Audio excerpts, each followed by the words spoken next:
bit that we've got the best retention in the industry, having lost two people to agencies in 20 years. What's up, agency owners? Jason Zweig here on another. Real quick, messed up on the audio. It picked up the wrong mic. Luckily, it was just my mic. You still can hear me, but this is not typical of the audio quality that we have. But the guest does great. His audio is amazing. So let's go ahead and jump into the episode. What's up, agency owners? Jason Zweig here on another great episode of the Smart Agency Masterclass, a podcast for the agency owner that wants to hear other amazing agency owner stories so they can grow and scale faster and avoid a lot of the mistakes. On today's episode, I have a great agency owner who's going to talk about going from a physical office to a virtual office to a hybrid and some of the wins that they have had and seen. So let's go ahead and jump into the episode.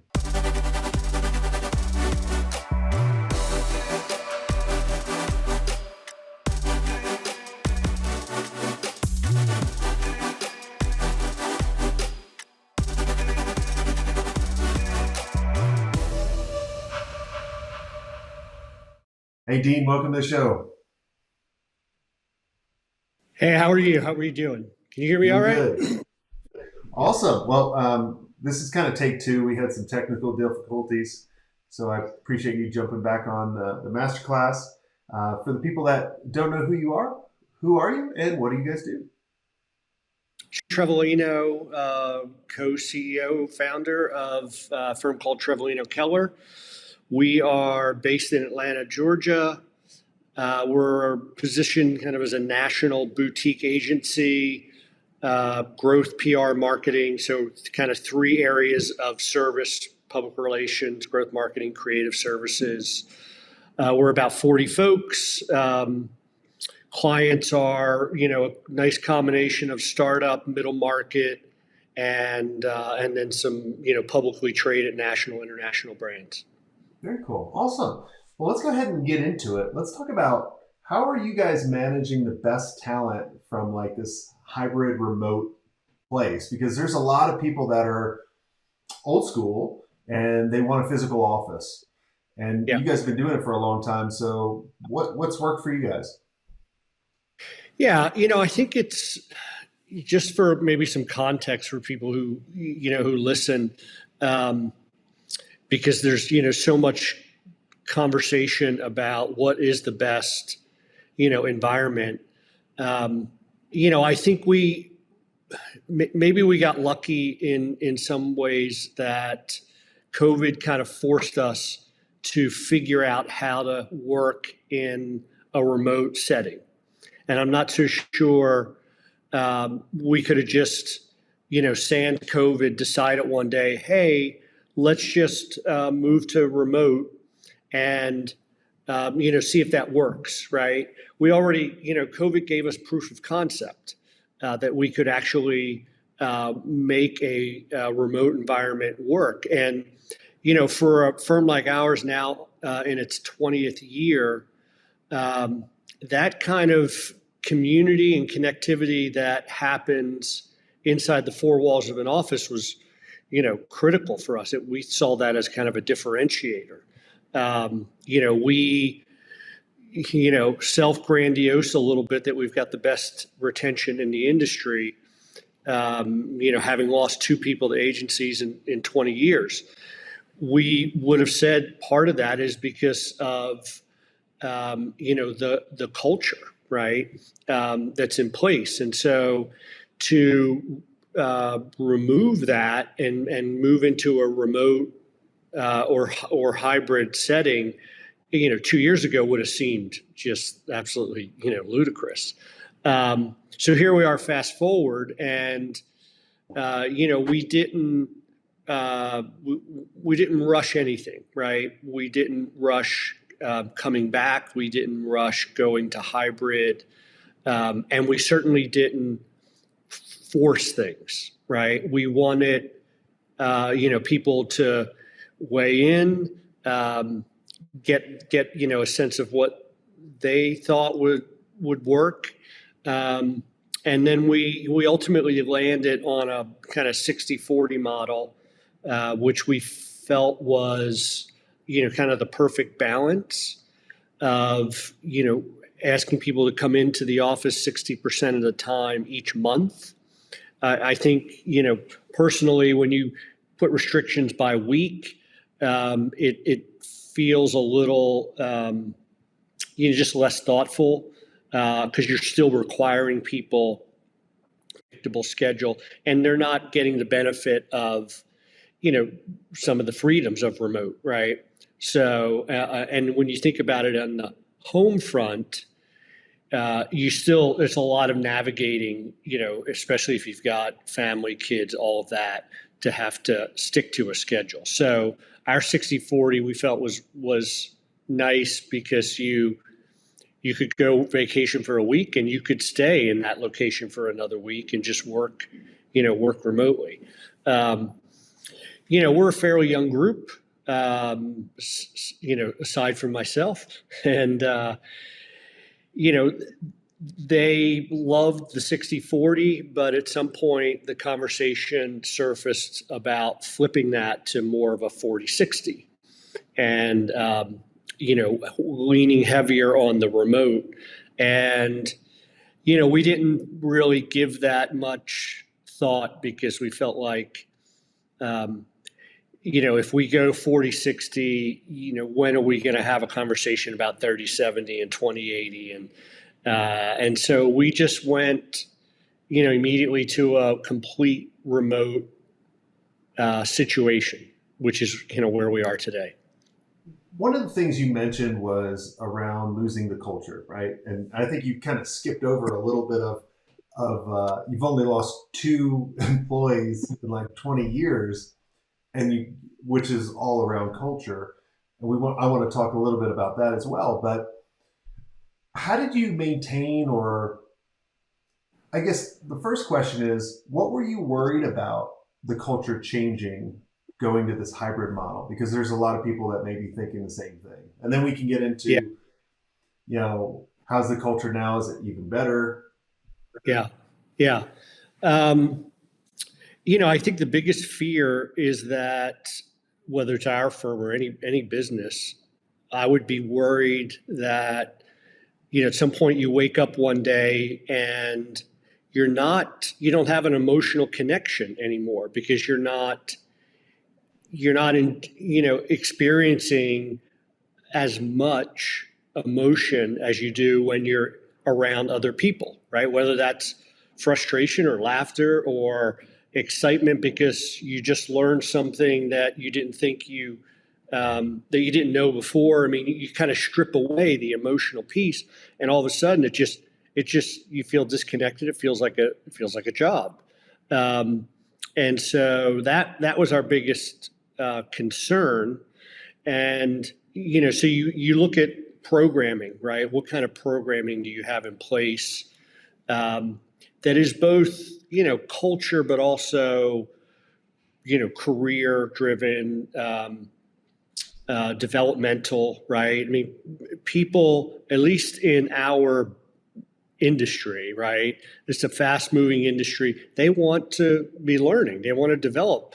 And, it's so different today because, if I go back 20 years ago, okay, I'm learning to be better at public relations. Every day I learn something new to be better at public relations. Well, today, you go in, you learn how to be better at public relations. Then you learn this thing called influencer marketing. And then you learn this other thing called HubSpot. And your tech stack capabilities just, are so vastly different that it's really exciting. Every day you could be learning something different. And so that to me is a, really important piece. And we've been able to continue that remote or in person in terms of people's professional development. That's probably the easiest thing. At the end of the day, people are not getting excited about being in the room with other peers learning a new software. It's, they don't really care about that, right? But you got to have that piece to keep people excited and engaged, right? And then I think you need programming that is a little more, team building, not so much in the literal sense, but just, building relationships and friendships, right? So we have, we always had some great programs, but we've rolled out other ones that are designed to, maybe inspire people to come in, right? So when the weather breaks, we have a thing called Patio 55, and it's like our happy hour version every other week. The weather's nice, so from 4 to 4:55, we're having some fun, right? We rolled out a program this year called Wild Blue Yonder, and it's designed to kind of leverage this remote environment, right? So every quarter we pick someone randomly, essentially out of a hat, and they get a trip anywhere around the world, on us. And so my hope is that, go to Italy for a week and then stay for another week and work from there, right? Maximize the full kind of, remote environment. So I think, the programming piece is really important, just coming up with new things. And it don't have to be, big ticket things like that. They don't have to be, really costly things. We do a simple, what we call Read with Ted, where someone recommends a TED talk and we open up a bottle of red wine and just watch, and learn a little bit while we're actually, relaxing and, again, having a little bit of community. I like those names too. Good job on that branding. Thanks. One of the things I wanted to ask you too is there's people that, because I don't see many people doing the hybrid approach, which I actually like, because then you have a mothership for everyone to come to.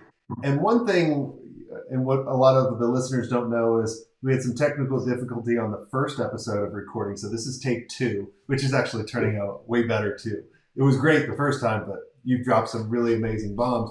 One of the things you mentioned, because I was telling you a story of one of our agency mastery members, they were asking a question. They were like, hey, this one person wants to go to France for a month to go live and to go travel, but they said they could work the whole time. You had a key point of going, well, if we need them at a meeting, they need time. Can you talk a little bit more about that? Yeah, I mean, one of the things that we laid out that we were going to be, fully hybrid. One stipulation was you had to be within, driving distance of the office. But the more philosophical idea was that everyone needed to remember that we are, a high performance agency. That's what we signed up for. That's the nature of our industry. That doesn't mean that we don't have tremendous work-life balance. But, we're empowering people at every level to make decisions on whether they need people in the office. We don't think that should come from the management team or the owners. If a senior account executive thinks that it's in the best interest of the team and the agency and the client to bring everyone in because the client's coming in, then they make that call. And, being in France for 3 months, you can't pull that off, right? And so I think there's a, kind of a happy medium there. But yeah, it's a simple idea that just have proximity to the office, and your peers are going to tell you whether or not they think you need to be in the office. That's a great, I love that, because a lot of people are like, oh, I can go live anywhere and do whatever, but like physically coming back, because there is a culture that you create when you actually have a place you can meet on an ongoing basis. One of the things that I love, and I sometimes miss, my team is scattered all over the world that for here. But, once a year or sometimes twice a year, when we get all of our members together, we go to a really amazing, what we call our digital agency experience, where we go to rent out a horse ranch that has 100,000 acres and bison and all that kind of stuff. But the team can get together, and there's no replacing physical like conversations that you have and can focus on the certain things that you just can't get that over Zoom. So I really appreciate your model and sharing that. Now, what is there anything that you would change knowing what you know now that you could roll this out quicker or better? One thing that we did, I don't know if I'll call it change as much as take quick notice and speak to it, across the agency, which is, and I know this happens in other companies, whether it's hybrid or remote and people come in the office, if they come in the office and behave like they're remote, it defeats the purpose, right? And so, when we were smaller and we have our Monday staff meetings, we've done them since the beginning of time. Everyone came into the conference room, right? They were filled up. And then as we got larger, we outgrew the conference room, but the conference room was still full and people were at their desks. Well, here we are in this, hybrid remote setting. And, I've got in the office and only two of us in the conference room. I'm like, what are we doing, guys? I mean, you're acting like you're still at home. Come, if you're in the office, be in the office, right? We kind of forgot what that's like, right? If you've got a client call with 4 people on the team and all 4 of you are in the office, well, you should all be doing the call together, right? Not from your desk. So, we quickly addressed that. And so, now, I think it addresses this bigger issue that, I hear from different people, just, friends, particularly younger people. And when I say younger, I'll just, let's just say 20s, right? Maybe even early 30s. More and more of them want to come in, but they don't want to come into a ghost town. Right? They don't want to make the effort to come in and no one's around. And so those, in my mind, those are the people who are most vulnerable in terms of retention, because they would love to come into the office 2 or 3 times a week and actually engage with people. And I know that gets tricky when you're a larger company and you're on multiple floors and, you can't, it's difficult to kind of manage that unless you do it by department, right? And the department says, hey, 2 days a week, let's all come in on these days, right? Put a little bit of structure to it. Otherwise, you're going to lose those people who want to come in, but the experience isn't worth it. Well, I like the social aspect that you have that makes people come in on those days, right? Because, there's an incentive for at the end of the day. Because I think with a lot of the younger people, they just may not know. They'd be like, what day should I actually come in? And also too, what I've also found is some of the younger people, they still live at home, or they live in a situation where they don't have a quiet place that they can chat with a client. Yeah. Like I was literally working with a vendor for us, and I don't trust anybody that doesn't turn on their video over Zoom. Like, I'm just like, what are you hiding? Right? And just, they might be in wherever. They could be in the bathroom. I don't know. But like, I just don't trust it. So I think also you probably created some rules at the agency for when you're at home, kind of like what you did, at the office. Like if you're in the office, be in the office. We have a meeting. Don't do it from your desk. That's funny. I could see a lot of people doing that. And then I would be in the conference room like you'd be like, where the F is everybody? Like, get in here. Yeah. Well, go back to the COVID reference at the beginning, that kind of forced us to figure out, and for staff to figure out, okay, how do I pull this off from home? How do I create a space that is going to work from a sound and visual standpoint? And then the next thing you think about is, okay, how do I create a space that doesn't feel like my whole home is now my which can also be a little, debilitating. And And so, we worked out all those kinks, during that year or 6 months or 8 months, so that when we went hybrid or remote, that was kind of a no-brainer. Well, this has been awesome, Dean. Is there anything I didn't ask you that you think would benefit the agency owners listening in? Yeah, again, I kind of go back to, if you're going to inspire people to come in, make sure, it's kind of worth their while to do that. And I would say that, fortunately, we did a lot of things right before COVID.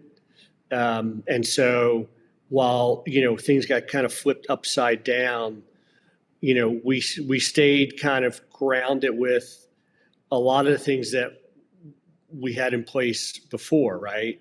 Cultural programs, training, transparency. Don't just tell the staff what it's going to be like going forward.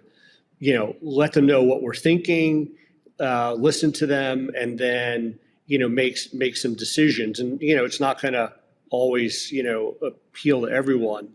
And then the last thing I would say is, just either remind everyone or call out, what is the goal or vision of the agency? What is everyone supposed to rally around? And firmly or, casually make it clear that, we can't deviate from whatever the goal is, right? And if we can't pull that off in a going to go away, right? We're in kind of a proof of concept. Yeah, I love that. I'm always telling people, especially for us accidental agency owners, where you're always thinking about being reactive to the market, but when you start to be proactive and you have a vision and you communicate that to your team, well, now they can make the decisions for what's best for the agency rather than what's best for them, or they just keep coming to you for every single decision. So if you have a goal, make sure you constantly communicate that. And I like the other things that you mentioned. I think there was transparency and listening and maintaining that culture. It's like you have to have that right foundation. I always tell everybody the foundation for every agency is really kind of 3 systems. It's kind of like the clarity of where we're going, putting those core values and that all that together, which is the most boring part. The second, and second part is really around positioning and figuring out who we're actually going after. And then the third part is really around your offering. And like once you get that, then you can go into prospecting and delivery and all that other great stuff. But you have to go back to the basics a lot of times. And we kind of skip over that because we keep growing faster and faster. And it just, you got to kind of sometimes pump the brakes a little bit and say, let's make sure we build it the right way. And then we have something amazing years from now rather than thinking short term. Yeah, totally agree. Well, what's the agency website people can go and check you guys out? Yeah, it is TrevelinoKeller.com. We will link that up because that is probably not the easiest to spell. But, well, awesome. Well, thanks so much for coming on the show. And if you guys enjoyed the episode, make sure you like, subscribe it, share it with a friend. And if you want to be around other amazing agency owners where we can see the things you might not be able to see, help you grow your agency faster, just belong to a community that is like you, that can help you and scale faster. I'd love for all of you to go to agencymastery360.com. And until next time, have a swank day.